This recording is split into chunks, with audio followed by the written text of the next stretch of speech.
How far can a dog's loyalty truly go? For an entire year, Ghost has been a silent shadow at Raymond's side, sharing in the grief of losing Elena. But today, beside her grave, it suddenly snaps its leash and rushes toward a strange little boy.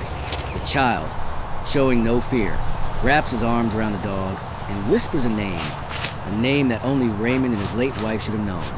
What secret was buried with Elena? And why is this creature pure loyalty the only key to unlocking a truth potentially more painful than death itself?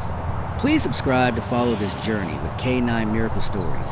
And where are you listening to this story from? The silence in Raymond's life had a weight to it. A heavy blanket he shared with his only companion, Ghost, a 7-year-old German shepherd whose once bright gray and white coat seemed muted by their shared sorrow.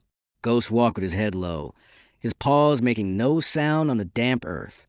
For a year since Elena's death, this had been their ritual, a silent pilgrimage through a world that had lost its color.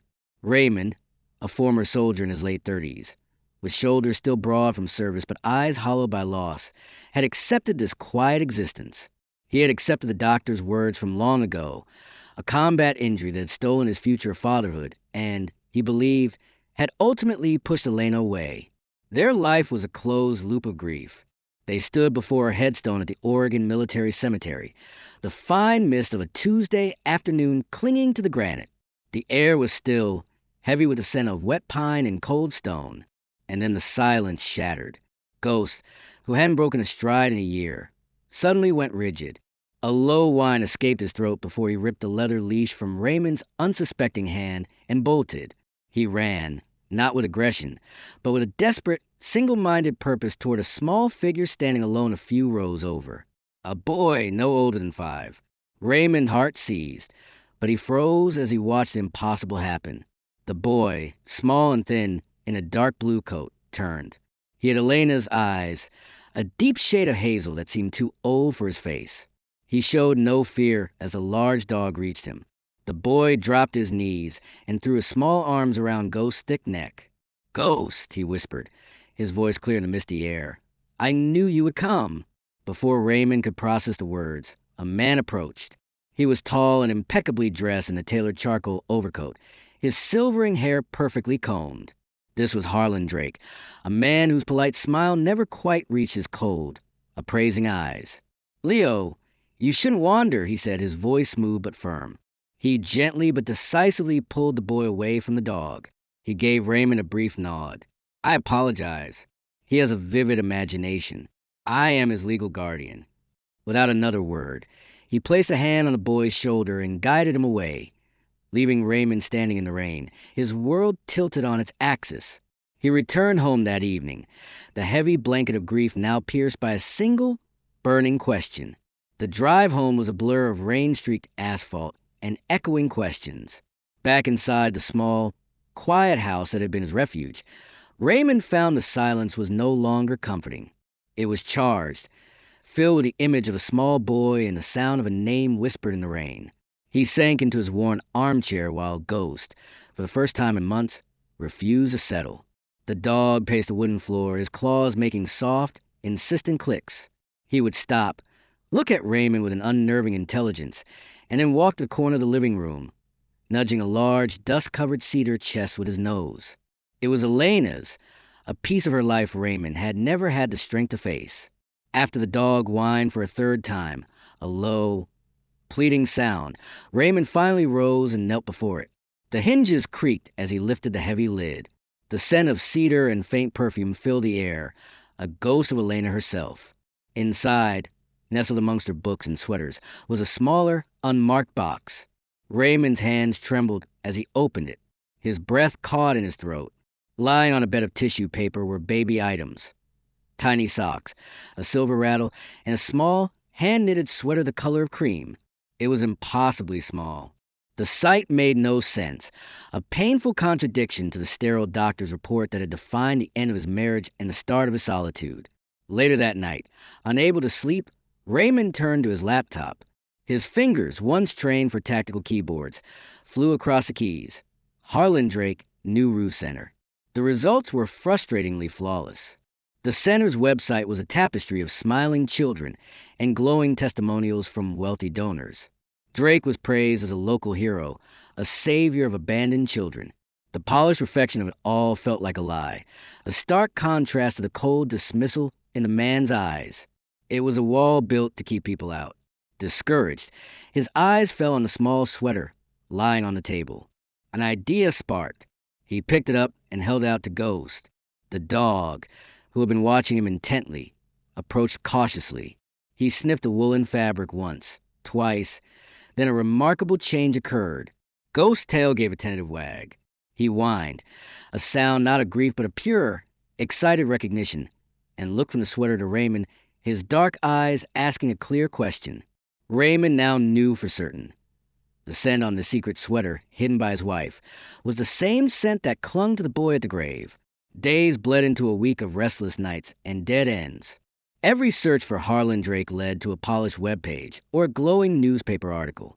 Raymond was stuck, holding a piece of a puzzle with no picture on the box. He found himself staring at an old photograph on the mantelpiece, one of Elena laughing as a younger Ghost tried to lick her face.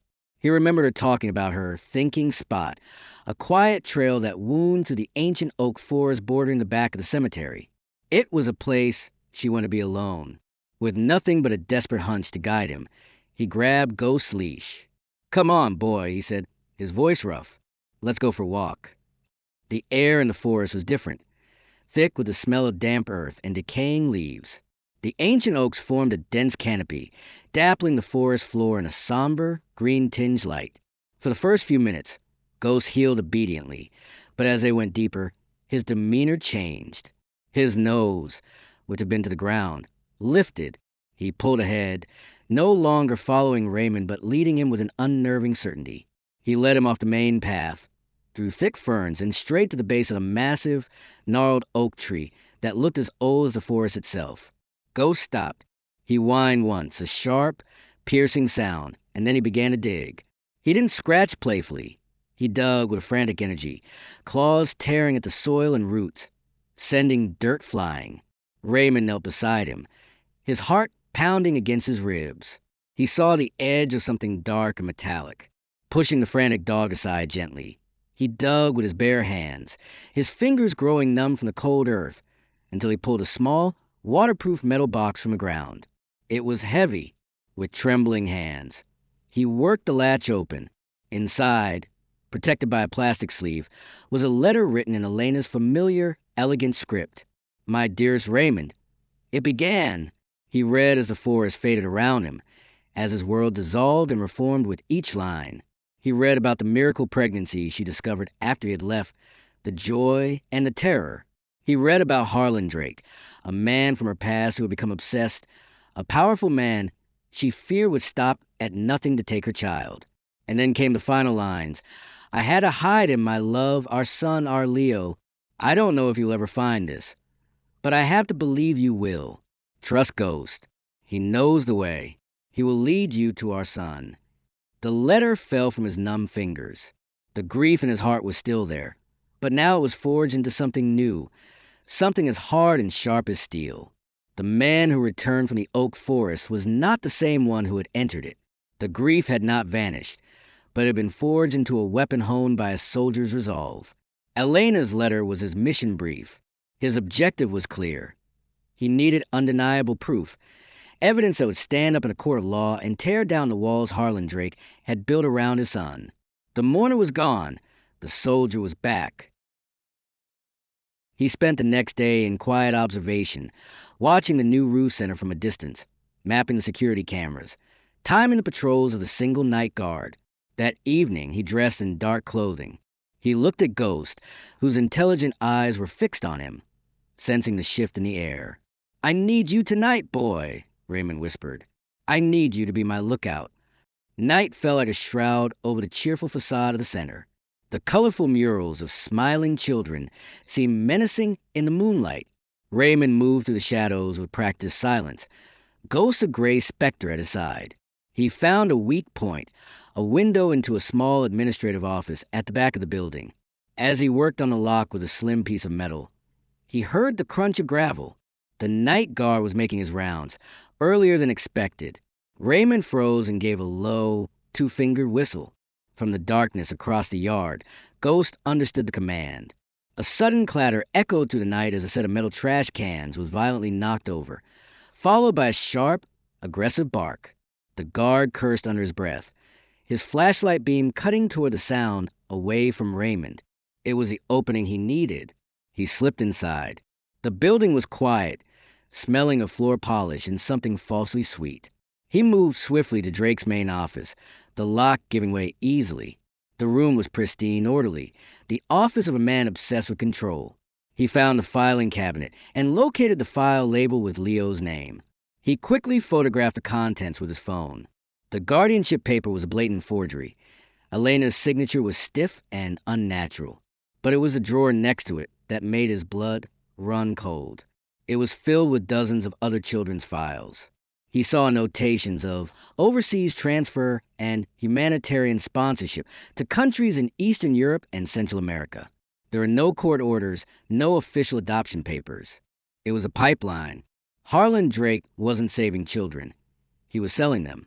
He systematically photographed every damning page before slipping back out the window and disappearing into the night, the evidence burning on his phone. The courtroom was a blur of muted colors and formal language, but Raymond heard only 3 words clearly: full custody granted. Armed with Elena's heart-wrenching letter and the damning photographs from Drake's files, Raymond's lawyer had systematically dismantled the facade of the New Roof Center. Harlan Drake, stripped of his polite veneer, sat stone-faced as the judge spoke of forgery, federal investigation, and abuse of trust. He was led away in handcuffs, a silent end to his reign of deceit. But for Raymond, the victory wasn't in Drake's downfall. It was in the quiet, hopeful drive to the temporary foster home, where Leo was waiting. Leo stood on the porch, a small suitcase at his feet. He looked up as Raymond approached, his hazel eyes wide and searching.